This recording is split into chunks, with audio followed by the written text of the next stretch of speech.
Do you remember me, Cowboy? I'm the Apache girl you saved years ago, and I've come to marry you.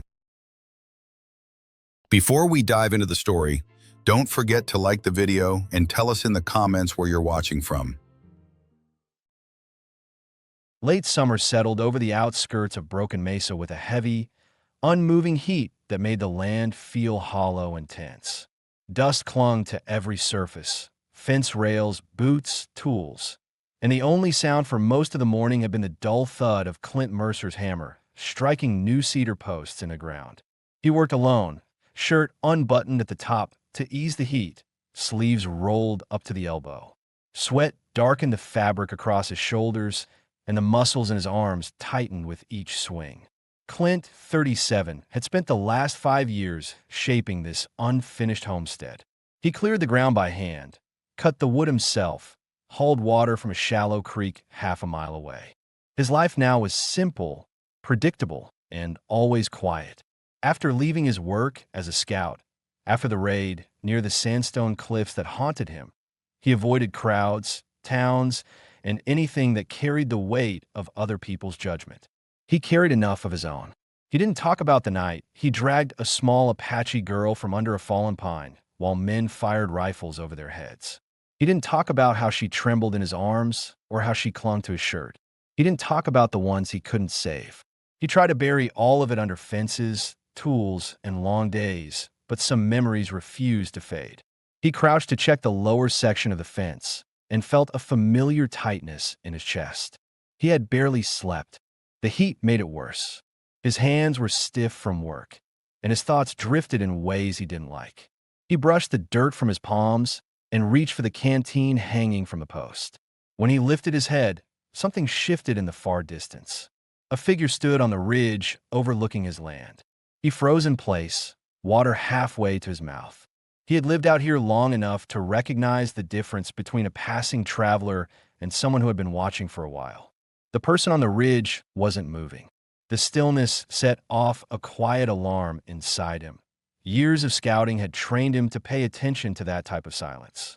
He set down the canteen without making a sound and straightened slowly. His hand rested near the revolver holstered at his hip. There was no fear yet, only caution and the steady tightening of instincts that had kept him alive through rougher seasons. The figure finally began to descend the slope. At first, the movements were unsteady, as if each step was placed carefully to avoid falling.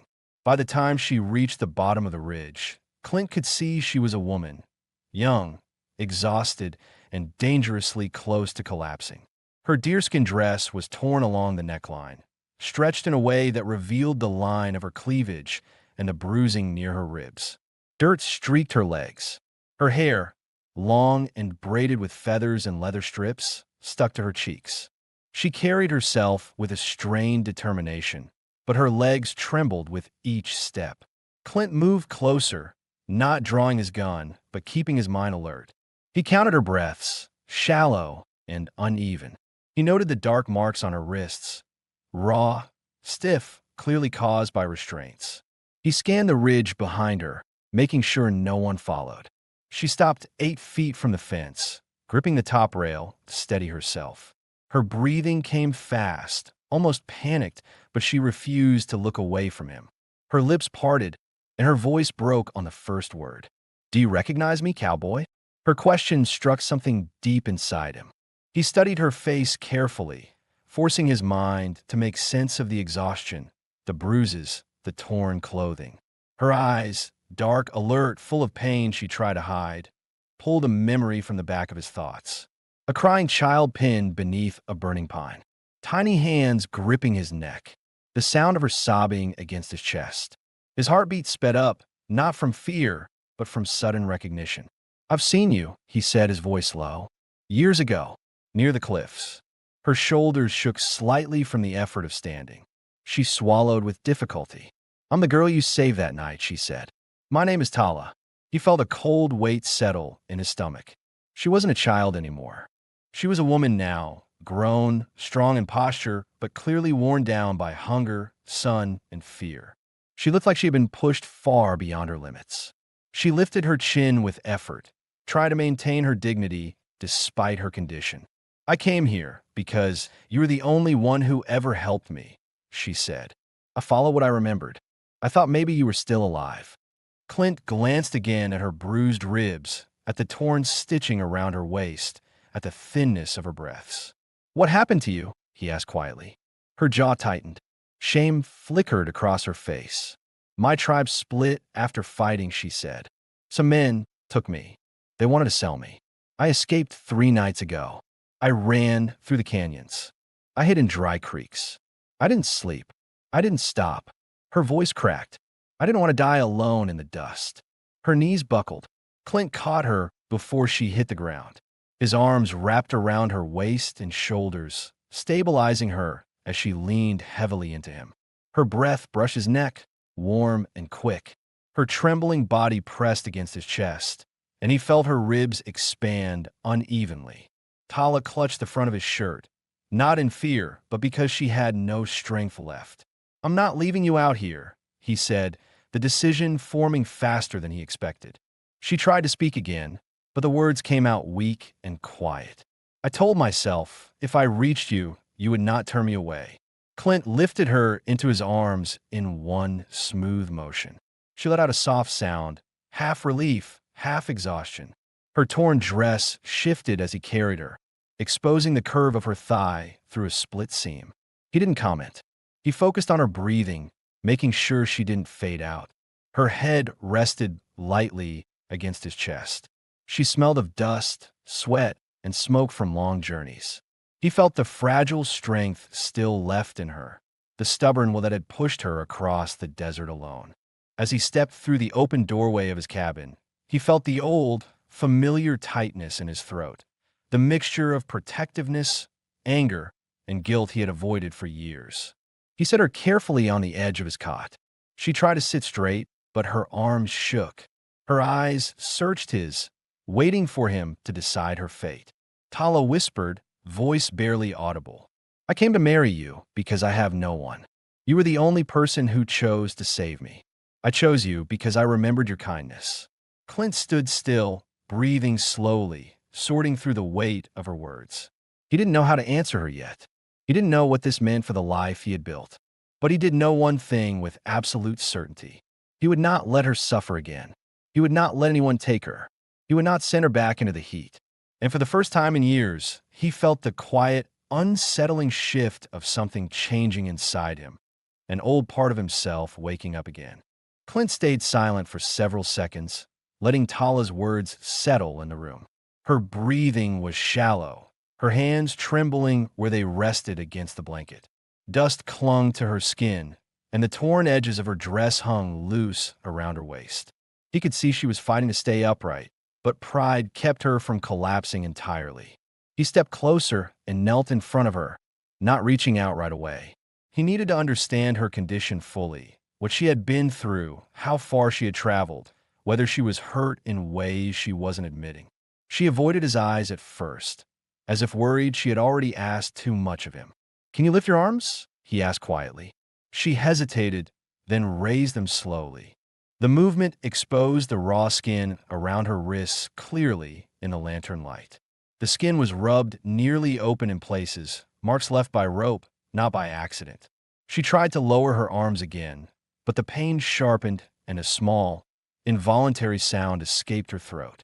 Clint's jaw tightened. He hadn't seen the full extent of the injuries outside. Her ribs were bruised enough that she winced when she breathed. A line of dried blood trailed from her left thigh. Her shoulders were scraped, likely from falling on hard ground or being shoved. "How many men were after you?" he asked, his tone steady but darkened by concern he didn't try to hide. "3 at first," she said. Her voice was steadier now that she was sitting. "Then more joined them when the fighting in my tribe grew worse. I kept running. I traveled at night, so they cannot find me. I hid near dead trees during the day, so my tracks would blend in. I had little food. My water ran out yesterday." Clint processed each detail, and with every word she spoke, his anger deepened. Not at her, but the world that had driven her to this door. "You shouldn't be talking this much yet," he said gently. "You need water, and then you need a rest." She nodded, though her eyes stayed locked on his, as if she still feared he might change his mind and send her back into the heat. "I won't turn you away," he said before she could voice the worry. "Not now. Not ever." Her expression softened, her shoulders dropping with relief so sharp it almost looked painful. Clint stood and fetched the water bucket from beside the stove, then poured some into a tin cup. When he handed it to her, she held it with both hands to keep it steady. She drank slowly at first, then faster when her thirst overwhelmed her. "Easy," he murmured. "Too much at once will make you sick." She forced herself to stop, even though her body begged for more. Her lips were still dry, but her eyes regained a faint clarity. Clint moved to the cabinet where he kept spare cloth strips and a small tin of salve. He wasn't a doctor, but he knew how to clean wounds. He carried too many scars not to. "Let me see your wrists," he said. Tala shifted closer, lifting her arms again. He wrapped one hand gently around her forearm to steady her, and she inhaled sharply, not from pain, but from the sudden contact. She didn't pull away. He cleaned the wounds with slow, careful movements. She watched his face instead of the injuries, her eyes studying his expression as if trying to memorize it. "You still look the same," she said quietly. "Older, but the same." Clint didn't answer. He didn't know what to do with the warmth that crept up his chest at the sound of her voice saying that. When he finished bandaging her wrists, he sat back slightly and examined the rest of her injuries. "Are there any cuts or bruises on your legs I need to treat?" She hesitated. "There is one on my thigh." Her tone held a mix of embarrassment and practicality. "You can trust me," he said simply. She nodded once, then carefully moved her torn dress aside just enough to reveal the injured spot. Clint forced himself to stay focused. The cut wasn't deep, but it was long and dry with dust. He cleaned it without saying a word. Tala's breathing tightened, but she held still. When he finished, she let the dress fall back into place, fingers lightly brushing the torn seams near her waist. She noticed his eyes drift to the split fabric and tugged it closed, not shy exactly, but aware of his attention. Clint stood and stepped back, giving her space. "You should lie down. Your body needs rest more than anything." She looked toward the cot, then back at him. "Where will you sleep? On the floor or outside?" "Doesn't matter." Her brows drew together. "I don't want to take your bed if it leaves you without one." Clint wasn't used to anyone worrying about him. The concern caught him off guard. He shook his head. "You're in no condition to argue." Tala lowered herself onto the cot slowly, every movement cautious. She lay back against the thin pillow, her hair spreading across the blanket, the lantern light catching the beads and feathers woven into the braid. Her chest rose with slow, strained breaths. Clint draped his trail coat over her, making sure it covered the torn parts of her dress. She watched him the whole time, her eyes never leaving him. "Why are you alone here?" she asked softly. "The land is unfinished. The home is half-built. You work, but you do not live with people." Clint didn't answer immediately. He wasn't used to being asked direct questions. Most folks never tried. "I came here to start over," he finally said. "I couldn't keep living with my past following me. This land gave me something to do, something quiet. People don't come out here unless they have to. And now I have," she whispered. Clint nodded once. The truth of it hung heavy between them. She shifted under the blanket, fighting sleep. "If I stay, will they come looking for me?" "If they do," he said, voice steady and certain, "they won't take you." Her eyes softened with something new. Trust, full and unguarded. "You mean that?" "Yes." She closed her eyes then, not out of fear but from exhaustion, the kind that ran deep enough to silence every thought. Clint pulled a second blanket from the cabinet and sat on the floor with his back against the wall, close enough to hear her breathing, but far enough to give her space. His mind moved slowly through everything she had said, everything she had endured, everything she had risked to reach him. And as he listened to her breathing settle into a steady rhythm, he realized something important that hadn't been clear before. This wasn't an accident. This wasn't coincidence. This was a responsibility he felt down to the bone. He wasn't just sheltering her because she needed help. He was sheltering her because something in him needed her to survive. Something in him needed her here. The cabin settled into a deep stillness once Tala finally fell asleep. Her breathing grew even and soft, a sharp contrast to the strained gasps she fought earlier. Clint sat against the wall with the blanket draped over his legs, listening for any sign of danger outside. He had learned long ago that quiet could mean safety, but it could also mean someone was waiting for the right moment to move. The hours crawled past in slow, silent stretches. Each time the wind brushed the outer boards, Clint's hand drifted toward the revolver resting beside him. Dawn came with a faint gray light pushing through the narrow window. He hadn't slept. He didn't trust the night enough to close his eyes. More importantly, he didn't want to leave Tala unguarded. Not after what she had told him.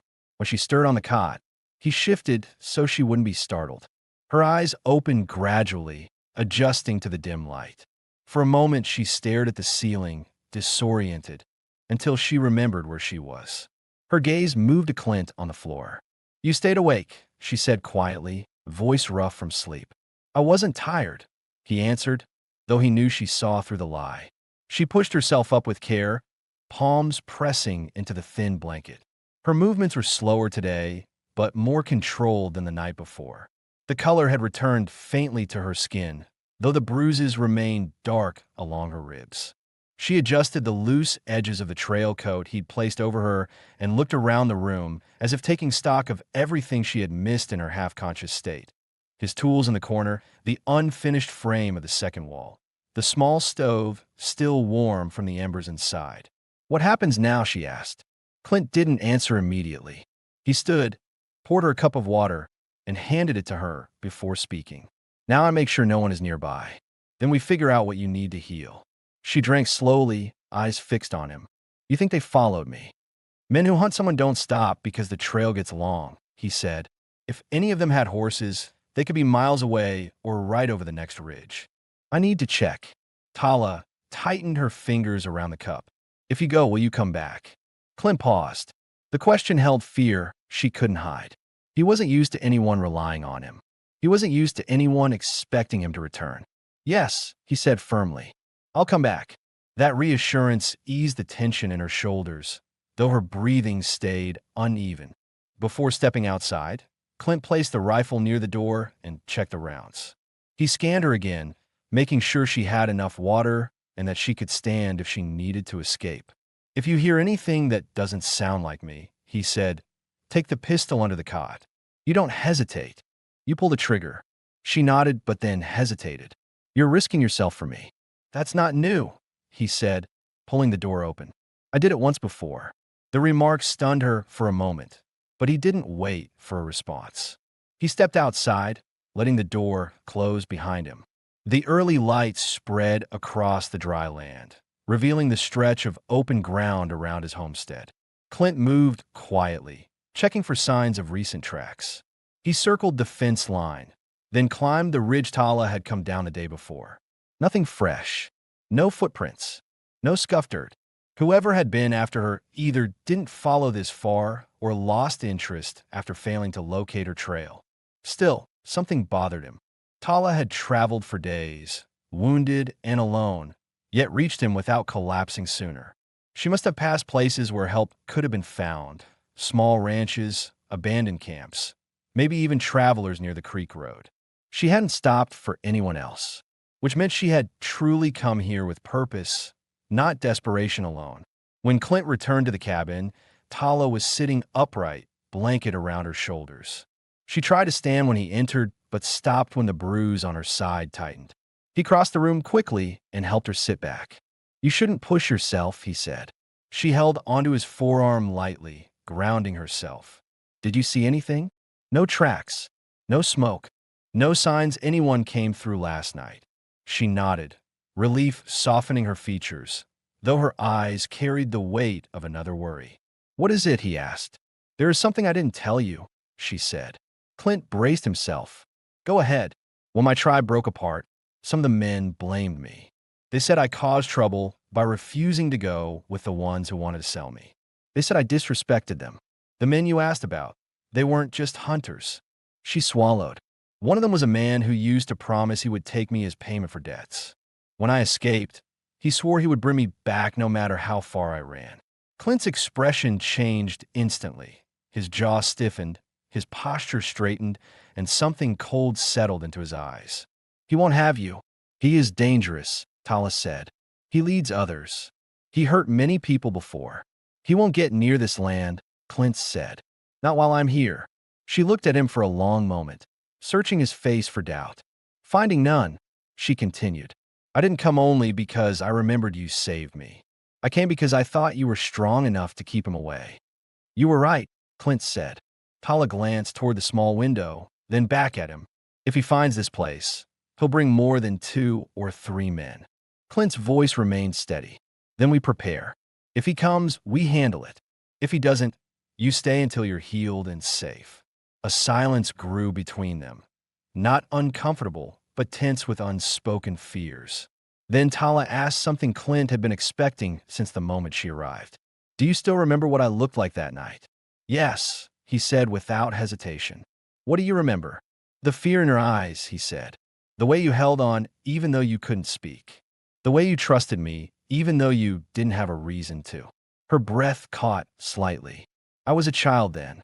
You're not anymore, he said quietly. Her gaze locked with his and something shifted, slow, cautious, but undeniable. She wasn't hiding her fear now. She wasn't hiding her interest either. She rested her hand on his chest, fingers light but certain. And I came here because I trust you still. Clint felt the weight of her touch, the meaning behind it, and the choice she had already made. But trust wasn't enough to keep her alive, not with the man she described hunting her. He needed to know more. What else did they do? He asked, not out of curiosity, but necessity.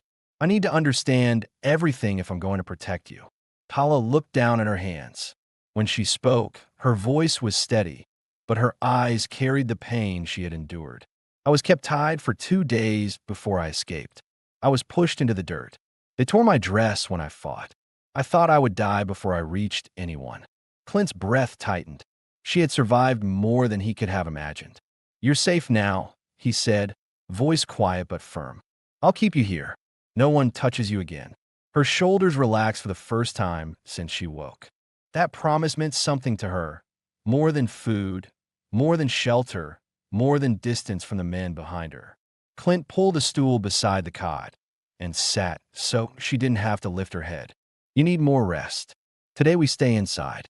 Tomorrow, if you're able, I'll help you bathe at the creek and clean your clothes. You can't stay in torn fabric forever. A faint warmth touched her expression, almost a shy gratitude. You'll help me? Yes. Her fingers curled around the blanket. Thank you. Clint watched her settle back onto the pillow, exhaustion returning now that fear had eased. Her eyes closed slowly, but her hand reached out until it found the edge of his shirt. She held it lightly, as if needing the reassurance that he wasn't going to disappear.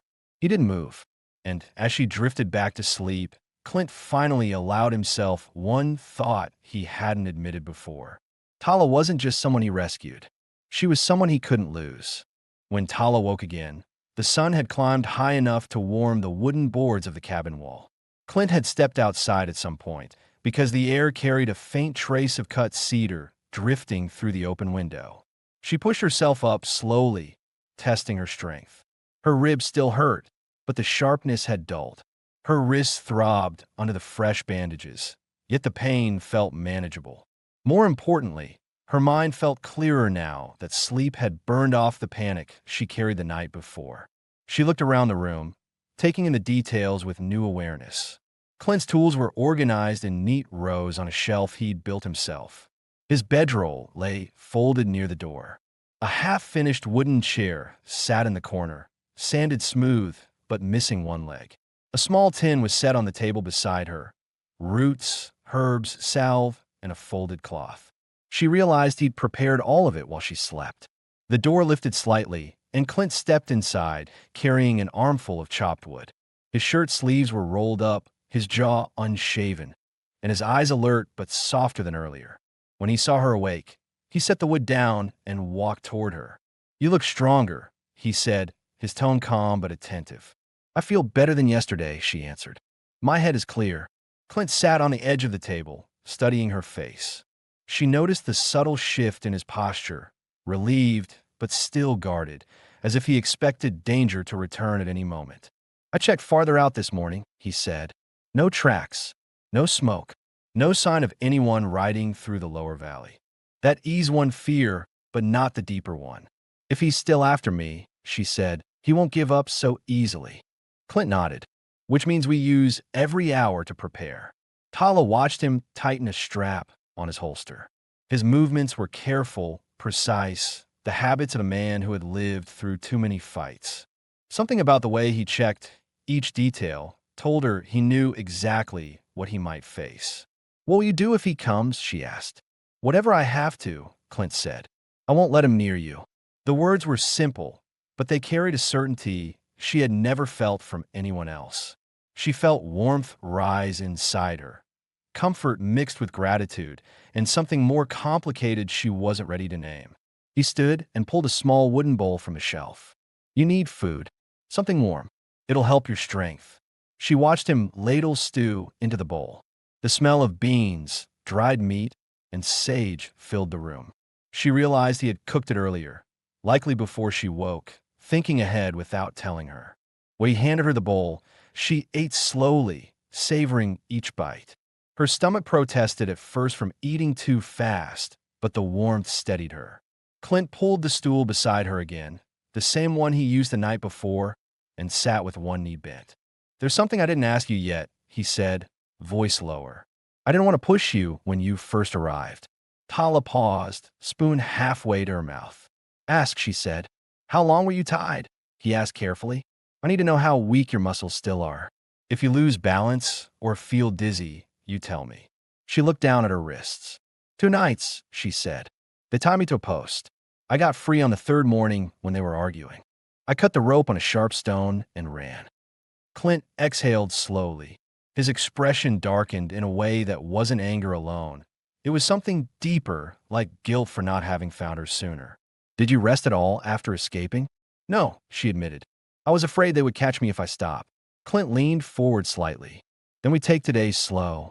No long walks. No lifting. You stay where I can see you." Her breath caught a little. "So, you want me to stay close?" "Yes," he said plainly. "If anyone rides near the cabin, I want you near me." She didn't look away. "I want that too." A quiet tension settled between them. Not dangerous, but charged with understanding neither of them had spoken yet. Clint stood and reached for a piece of fabric folded on the table. He unrolled it to reveal a needle and strong thread. "Your dress needs fixing," he said. "It won't last long in this condition." Tala's fingers brushed the torn neckline of her deerskin dress. The fabric was worn thin, the stitching broken from struggling. She held the edge of the tear between her thumb and index finger. "I tried to mend it before I ran," she said softly. "I didn't have time."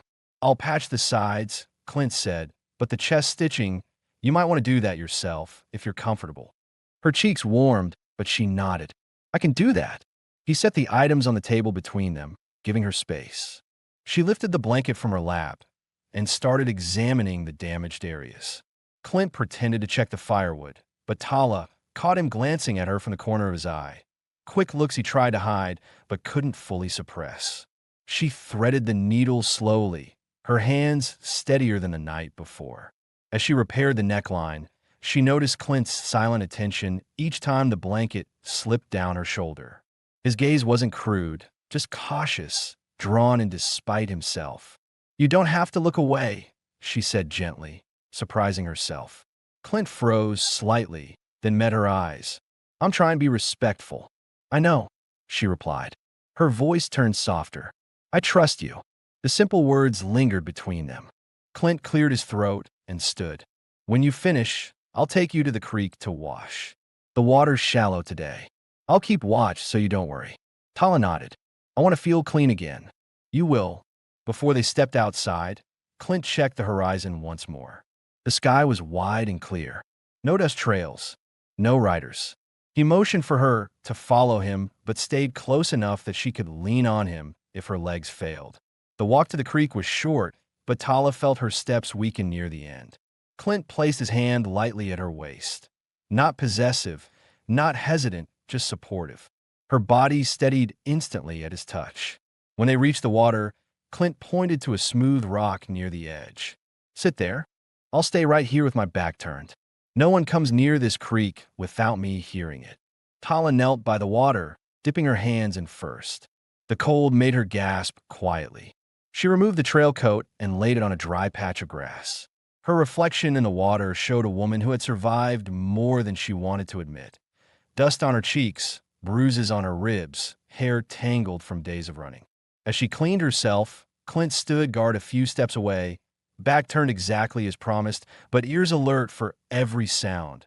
Water movement, shifting brush, distant hoofbeats, anything. Tala washed her hair, running her fingers through it until the strands loosened. The beads and feathers clinked softly. She felt the dirt leave her skin and the desert heat lift from her shoulders. She breathed for the first time without the weight of fear pressing on her ribs. "Thank you," she said quietly when she finished. Clint turned only after she called for him. "You're done." "Yes."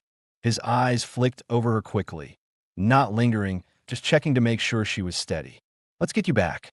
You shouldn't stay in the sun long." They walked together toward the cabin. Tala's steps were stronger now. Clint stayed close, ready to catch her if she faltered. Inside the cabin again, she sat on the cot while he lit the stove to warm the room. She watched him as he moved, calm, steady, always aware of her presence. "Why did you come here?" she asked suddenly. "To this land, I mean." Clint paused with his hand on the stove door. "Because I didn't want anyone around me. This place was empty, quiet. It felt like somewhere I could build something without being judged for my past." "Do you regret it?" "No," he glanced at her. "Not anymore." Tala's breath trembled slightly, not from fear this time, but from something deeper, heavier, almost hopeful. Clint knelt beside her again, resting his hand lightly on the cot frame. "From now on, you don't have to run. You don't have to hide." Tala reached for his hand. When her fingers touched his, he didn't pull away. "Then let me stay," she whispered. "You're staying," he said, "as long as you want." For the first time since she arrived, Tala allowed herself to believe she was safe. The afternoon light slanted into the cabin in thin, sharp lines, bright enough to show the dust drifting through the air, but soft enough not to strain Tala's eyes. She sat on the cot with her hair still damp from the creek, the strands falling over her shoulders in loose waves now that the braids had been undone. Clint moved around the room with quiet purpose, as if the presence of another person required him to relearn the space he had lived in for years. He checked a rifle again, something he hadn't done in front of her until now. Tala watched the way his hands worked the lever, deliberate and practiced. She noticed a faint scar on the back of his thumb, a slit of old damage she hadn't seen before. "You were shot there," she said. He glanced up. "A long time ago." "Who did it?" Clint set the rifle aside. "Doesn't matter. I lived." Tala considered the answer, realizing it wasn't avoidance. It was simply the way he handled the past. He didn't hide it, but he didn't feed it either. She respected that. Still, questions burned inside her, questions she sensed listeners would want answered as well. Why he truly left scouting, why he chose isolation, why he carried guilt so heavy she could feel it from across the room. "You left the scouts because of the raid, didn't you?" she asked. Clint's shoulders stiffened. He leaned back against the table, crossing his arms slowly. "I couldn't keep going after that night. I kept seeing the people I didn't reach in time. Once I pulled you out, I knew I couldn't watch another child trapped like that. I left before the next season started. And you came here alone," she said. "I came here because I didn't trust myself around anyone anymore. Not until now." The final words hung in the air, steady and honest. Tala felt warmth rise in her chest, though the feeling came with its own kind of ache. She knew she had changed his life simply by arriving. She also knew she couldn't pretend the danger behind her had vanished. She shifted on the cot and winced slightly. Clint saw it instantly. "You hurting?" he asked. "Only when I twist wrong," she answered. The bruised pulse. He moved closer. "Let me check." She lifted the blanket without hesitation. Clint knelt beside her and gently pressed around the bruised ribs. Tala inhaled sharply but didn't pull away. His hands were careful, warm, steady. hands that could fight or mend with equal control. No swelling, he said, just deep bruises. You'll need time. I'm alive, she said softly.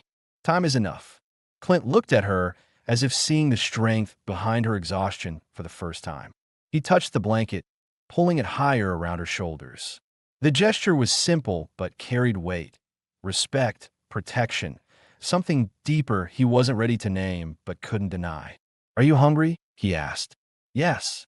He brought a pan from the stove, eggs, sage, strips of meat he had cooked earlier. Tala ate slowly from the tin plate he handed her.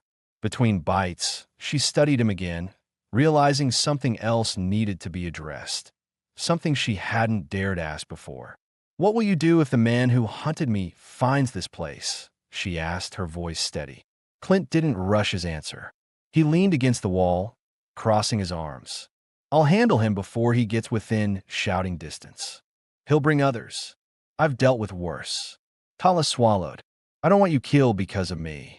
Clint stepped closer and knelt again so she couldn't look away. I said you're staying here. That means I protect you. You're not a burden. You're not trouble. You're someone who deserves safety. Her breath hitched, not from fear but from the weight of being valued. Why? She whispered. Because you didn't give up, Clint said. Because you ran until you found someone you trusted. Because you came to me even though you could have chosen anywhere else. She lowered her gaze. I didn't choose anywhere else. Outside, a faint gust of wind rushed through the sagebrush, brushing against the side of the cabin. The sound made both of them pause. Tala watched Clint's face closely, how his features sharpened slightly, how his jaw tensed, how his eyes focused on the door. He stepped to the window and looked out through the narrow gap in the wood. After a moment, he relaxed. Wind only. Nothing else. Tala's heart slowed. Is this land safe? She asked. It's as safe as any place out here, he said. But we'll make it safer. How? By finishing what I started. Tala didn't understand at first, but when he fetched a stack of wooden boards leaning against the wall, it became clear. The cabin's second wall was still open to the outside. If anyone approached from the west, they could see directly inside. You're building it today? She asked. Only if you sit near me while I work, Clint said. I want you close. She nodded without hesitation. He set up the saw and began cutting the boards. Tala stayed seated near the doorway, blanket around her shoulders, watching him work. Every board he lifted added another barrier between her and the world she feared. Each strike of his hammer echoed through the dry air like a declaration. This place was hers now, too. After the first section went up, Tala spoke again. Clint, why did you owe me back then? During the raid, he paused mid-swing.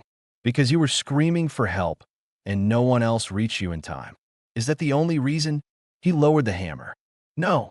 He walked to her and crouched down. When I saw you under that tree, he said quietly, you looked like you were moments from giving up, but you still reached for me. I didn't forget that. Tala's eyes softened. I reached for you again when I came here. You did, he said. She touched his hand lightly. He didn't pull away. As the afternoon stretched on, Clint finished another section of the wall. Tala helped hold a few smaller boards steady, careful not to strain her ribs. They spoke little, but the silence between them was warmer than before, filled with shared purpose rather than fear.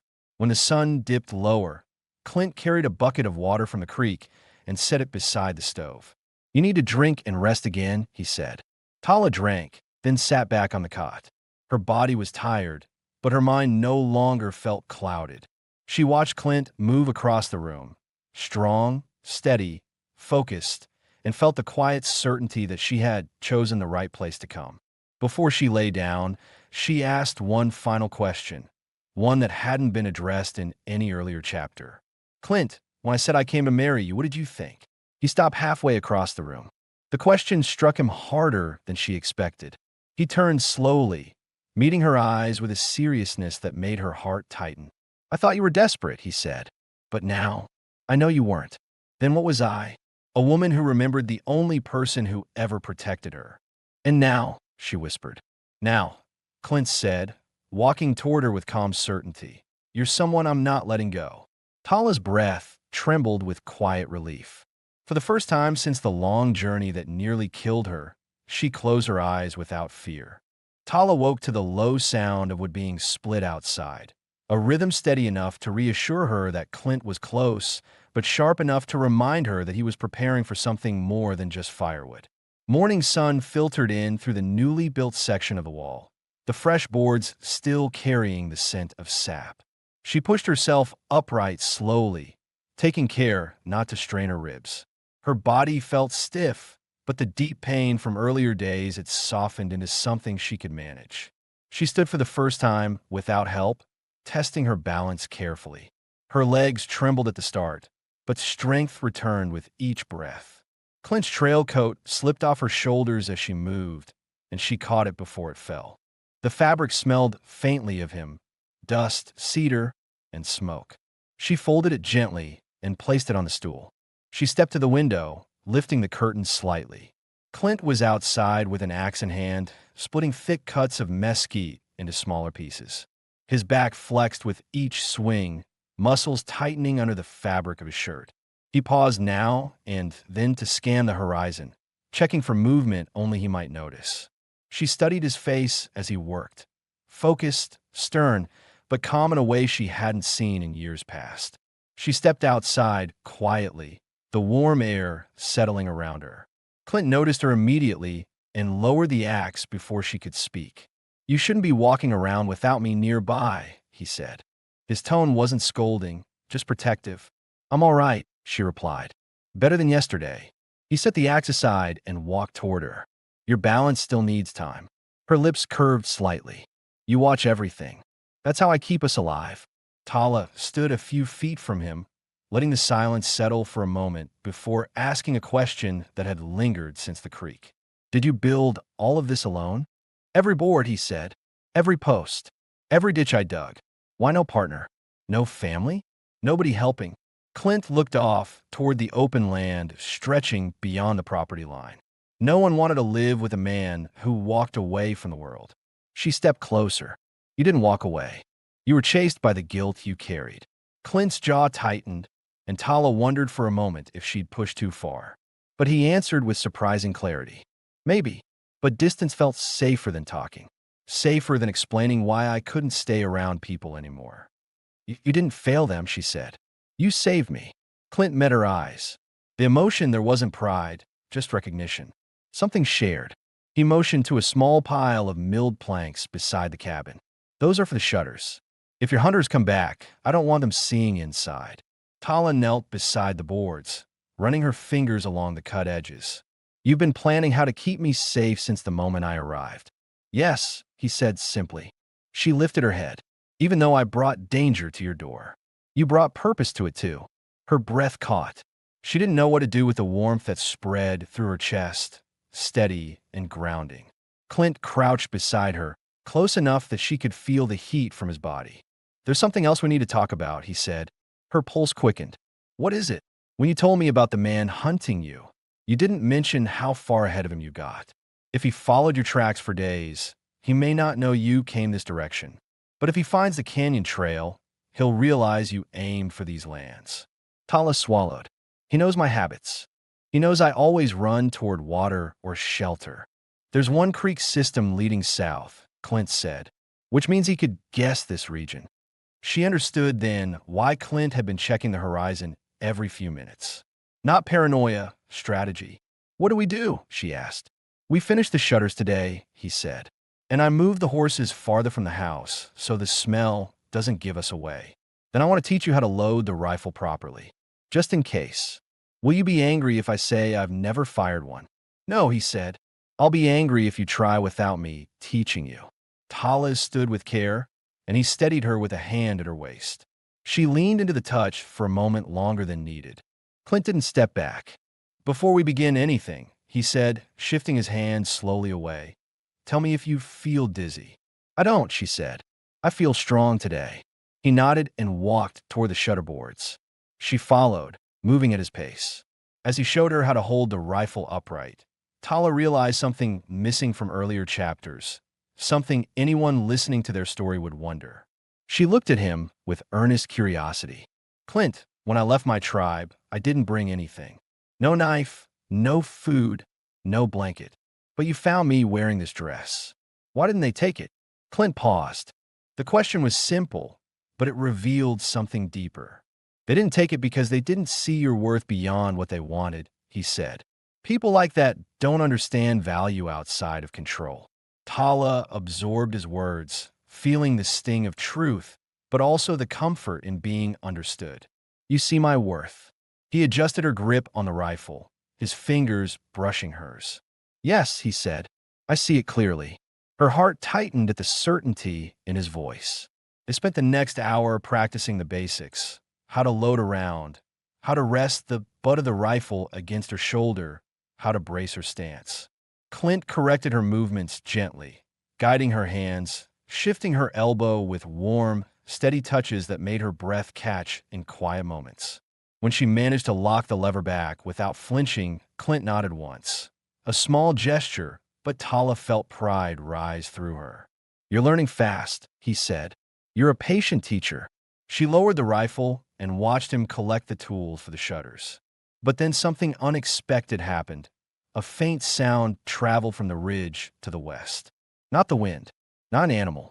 A distant, muted thud, too controlled to be natural. Clint heard it the same second she did. He straightened sharply, eyes narrowing as he stepped in front of her. What was that? She whispered. Clint shook his head slowly, listening again. One sound isn't enough to know. Could be a loose rock. Could be a hoof. Could be someone scouting. Tala's pulse jumped. Is it him?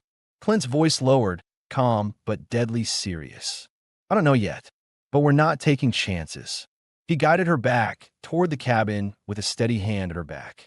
As they moved, the wind shifted just enough to carry a faint, unsettling detail neither of them could mistake. The smell of smoke far off the ridge. Not from his stove, not from a natural fire. Someone else was out there. Clint shut the door firmly and slid the first shutter into place. Tala watched him with wide, steady eyes, knowing the quiet safety of the past 2 days had just changed. Stay beside me, Clint said, voice low but controlled. Whatever happens next, we face it here. Tala stepped closer until she could feel the heat from his body again, her trust unwavering. I'm not running anymore, she said. Not while you're here. Clint looked at her for a long, heavy moment, then nodded once, accepting her words as truth. The smell of distant smoke lingered in the air long after the wind died down, faint enough that it could have drifted for miles away, but sharp enough to make Clint's instincts tighten. Tala stood beside him as he secured the shutters one by one, pushing each board firmly into place until the cabin felt smaller, safer, and more sealed than it ever had. She kept her breathing steady, but her fingers curled slightly at her sides, prepared for whatever came next. Clint checked the rifle again, sliding around into the chamber. We need to know how close they are, he said, but I won't leave you inside alone. Tala understood the weight behind his words. Then I go with you. No, he answered, immediate and firm. If someone sees you, you'll be their target. She stepped closer. I won't slow you down. You won't, he said, but I'm not risking you being in their sight. He walked to the window slit and lifted the edge just enough to see outside. The land looked calm, unchanged, no movement along the ridge, no silhouettes near the tree line. But Clint didn't trust stillness that came after warning signs. Quiet could be an ambush waiting. Tala spoke again, softer this time. Clint, you said once you learned to track better than most. Can you smell smoke that far? He shook his head. Not always, but someone set a fire west of here, and if they're smart, they'll use it to cover movement. Tala's pulse quickened. He used fire before. Clint turned sharply. Ow! He burned brush behind us, so we had to run where he wanted. She swallowed. He said smoke made people predictable. That was the detail Clint had been missing. Anyone listening would have wondered exactly how Tala's pursuer operated, how he drove people into traps, how he forced movement, how he hunted. Now Clint understood the pattern. That means he's trying to flush you toward the canyon road, Clint said. He thinks you're still out there. Will he come here? Tala asked. Eventually, Clint said. If he follows the creek, he'll reach this valley sooner or later. But he doesn't know you made it this far yet. Tala stepped beside him, watching the narrow slice of land visible through the window. Then we use that time. Clint grabbed his coat and opened the door halfway. Stay directly behind me. If I stop, you stop." She obeyed without hesitation. Outside, the air felt heavier, with a faint warmth drifting in from the west. Clint crouched near the fence post, scanning the ground. "Fresh prints?" Tala asked. "Not here," he said, "but the ridge holds tracks longer." "We check there." They climbed halfway up the slope, Tala keeping close enough that her hand brushed the back of Clint's shirt each time she steadied herself. At the ridge, Clint knelt and brushed away loose dirt. His jaw tightened. "Horse prints," he said. "Two riders passed about an hour ago." Tala felt a jolt in her stomach. "Can you tell who?" "No," he said, "but these aren't wandering men. Their horses were moving slow, watching the land." She stared at him. "They're searching." "Yes," Clint answered, "and they're too close." He turned, gripping her arm gently. "We go back. I need to fortify the cabin and hide anything that shows someone lives here." "Why hide it?" Tala asked.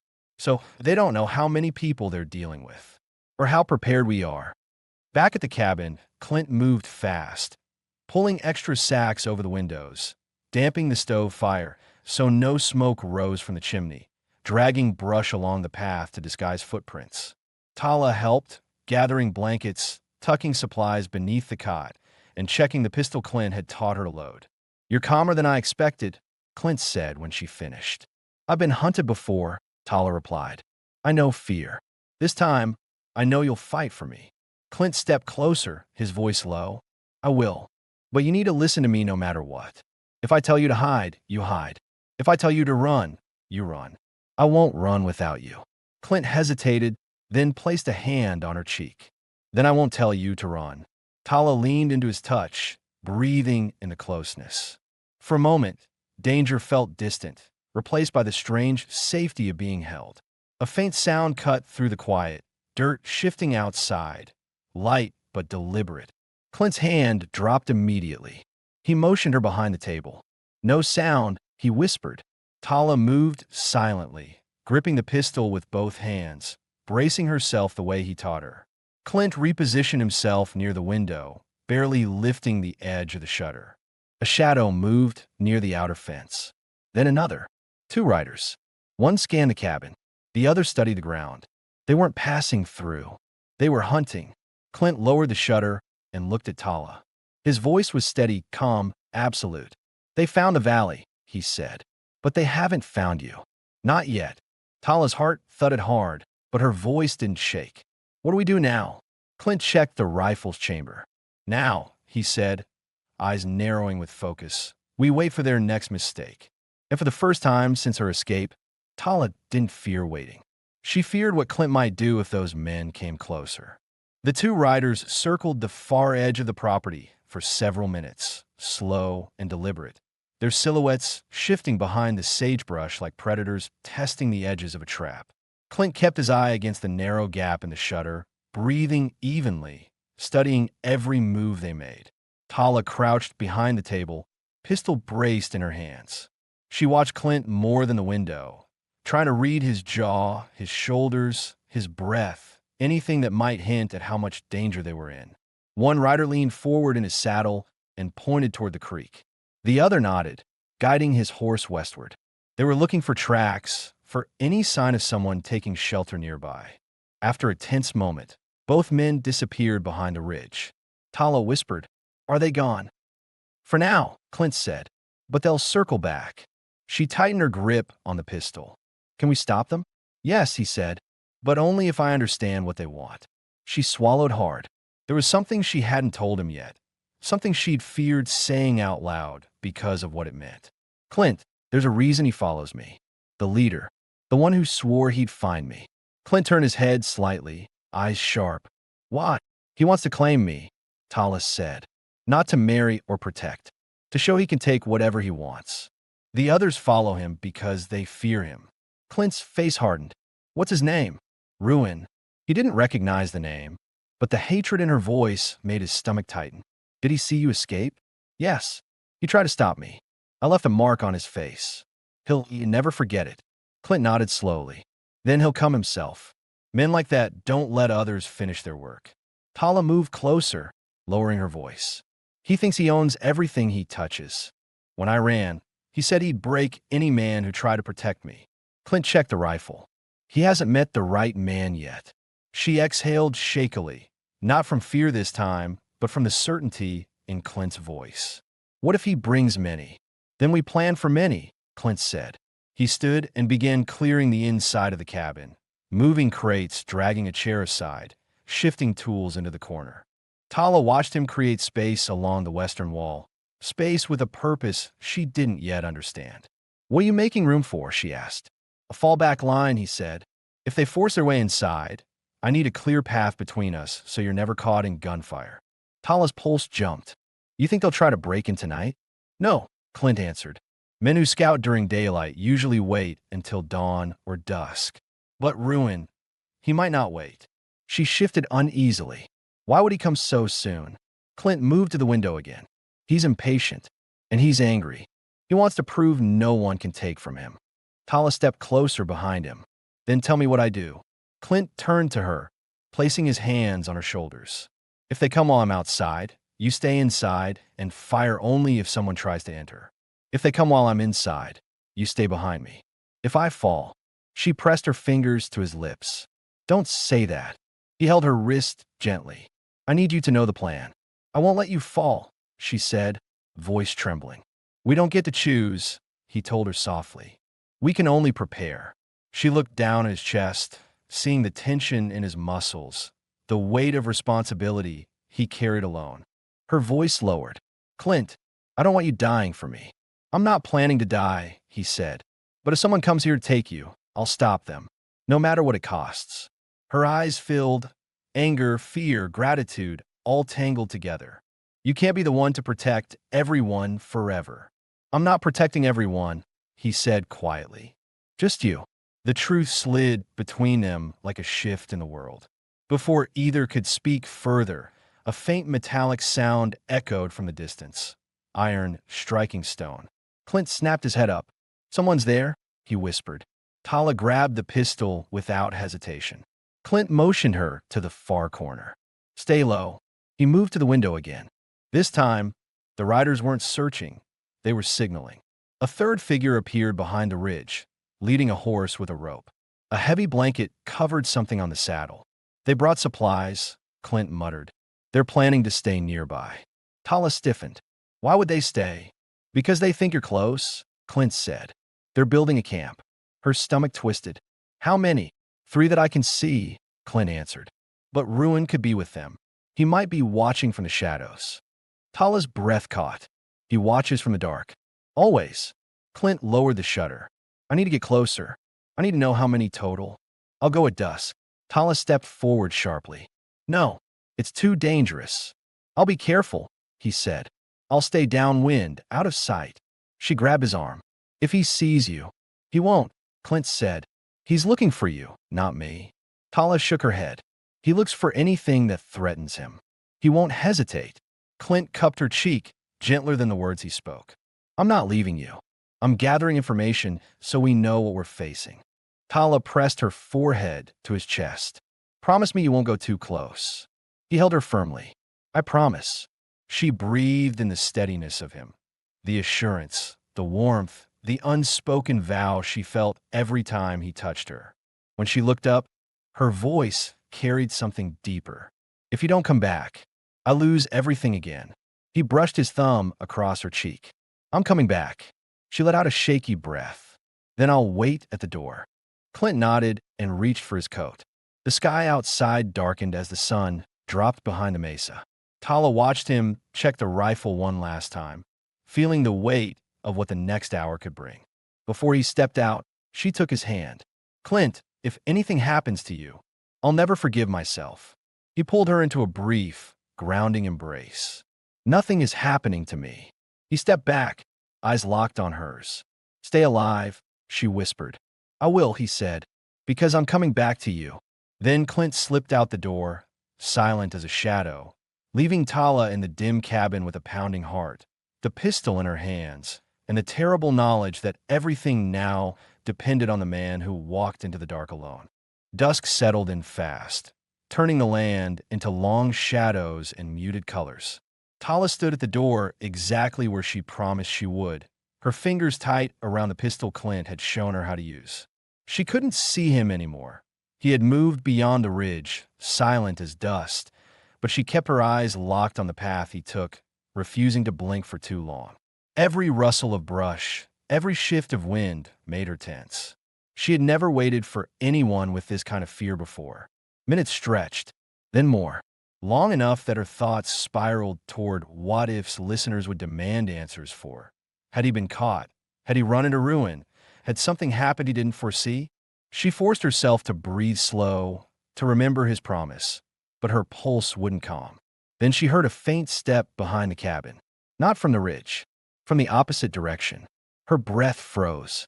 She raised the pistol and moved without sound, slipping along the wall until she could see the back corner.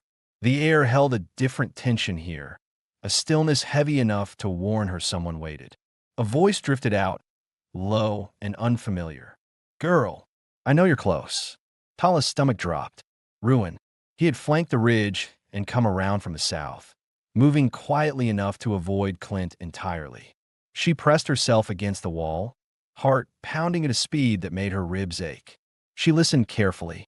Footsteps, slow, confident, unhurried, moved nearer. He wasn't searching blindly. He was following instinct, the same instinct that had hunted her through canyons and dry creeks for days. "You think the man here can protect you?" he called. "He doesn't know me." Tala tightened her grip on the pistol. She'd imagined ruin 1,000 times, the anger in his eyes, the way he saw people as trophies, not lives. Hearing him now made every bruise on her body pulse with memory. Another step. Closer. "I told you I'd bring you back," he said. "I keep my—" The rest of his sentence cut off in a sharp grunt. Clint had come from behind him, silent and fast, tackling him to the ground before Ruin realized anyone was there. The two crashed into the dirt with a force that shook the nearby brush. Tala rushed forward, but stopped short when Clint barked, without looking at her. "Stay back." Ruin twisted, stronger than she remembered, slamming his elbow toward Clint's jaw. Clint blocked it with his forearm, gritting his teeth as Ruin kicked wildly. The fight wasn't clean. It was raw, fueled by fury on Ruin's side and fierce protectiveness on Clint's. Clint drove his knee into Ruin's side, pinning him, but Ruin grabbed a handful of dirt and shoved it into Clint's eyes. Clint recoiled, not enough to fall, but enough for Ruin to scramble halfway out from under him. Tala raised the pistol. "Don't move," she shouted, voice sharp. Ruin froze, not because of her voice, but because Clint regained control, shoving him hard onto his back again. "You come near her again," Clint growled, "and you don't walk away." Ruin spat blood onto the dirt. "She's mine." Tala stepped forward, shaking but steady, the pistol aimed at Ruin's head. "I was never yours." He looked at her with a rage that burned bright enough to scorch. "You belong where I put you." "No," she said. "I belong where I choose." Clint wiped the dirt from his eyes with his sleeve, fury tightening every line of his face. "You're done," he said. "You and anyone who follows you." Ruin laughed bitterly. "You think this ends with me?" "You think." Clint didn't give him time to finish. With a swift, controlled strike to the temple, he knocked Ruin unconscious. The man went limp instantly, his body collapsing into the dirt like a fallen branch. Tala's breath rushed out in one long, trembling exhale. Clint stood, chest rising hard, shoulders tense, the raw adrenaline still burning through him. She lowered the pistol slowly. "Are you hurt?" she asked. "Just dirt," he said. "Nothing more." He stepped to her then, placing both hands on her arms, grounding her. "You did exactly what you were supposed to do." "I was scared," she whispered. "So was I," he admitted. "Fear keeps us alive." He wrapped one arm around her shoulders and looked down at Ruin's unconscious body. "He won't be getting up soon." His men will scatter when they realize he's missing. But it's over. For good. Tala leaned into him, her body finally releasing the tension she'd held since the day she escaped. "What will you do with him?" she asked. "I'll take him to the marshal in Broken Mesa at sunrise," Clint said. "He'll never touch anyone again." She nodded against his chest, absorbing the safety of his voice. Inside the cabin, the lantern light glowed softly. Clint guided her in, shutting the door behind them. Tala sat on the cot, shaking lightly, not from fear now, but from the emotional weight lifting off her. Clint sat beside her. "You're safe," he said. "For the first time in a long time," she replied. She touched his cheek, brushing away a streak of dirt left from the fight. Clint captured her hand gently, his thumb brushing her knuckles with a tenderness she hadn't known before. "I thought I'd lose you tonight," she said. "You won't lose me," Clint answered. "Not now. Not ever." The closeness between them grew warm, genuine, unforced. He leaned in slowly, giving her space to pull away. She didn't. Tala met him halfway, her lips brushing his, soft at first, then deeper as her hand slid to the back of his neck. Clint held her waist carefully, mindful of her bruises, but unable to hide the relief and emotion pouring through him. When they parted, she rested her forehead against his. "I told you I came to marry you, and I told you I wouldn't send you away," he murmured. Tala smiled softly. "Then what are we now?" Clint pulled her closer, his voice steady and certain. "We're staying. Together. That's enough to start a life." She closed her eyes, finally calm, finally warm, finally free. And in the quiet cabin on the edge of Broken Mesa, their future began. Not as two people running from pain, but as two souls choosing to stay, to protect, and to build a home where neither would ever be alone again.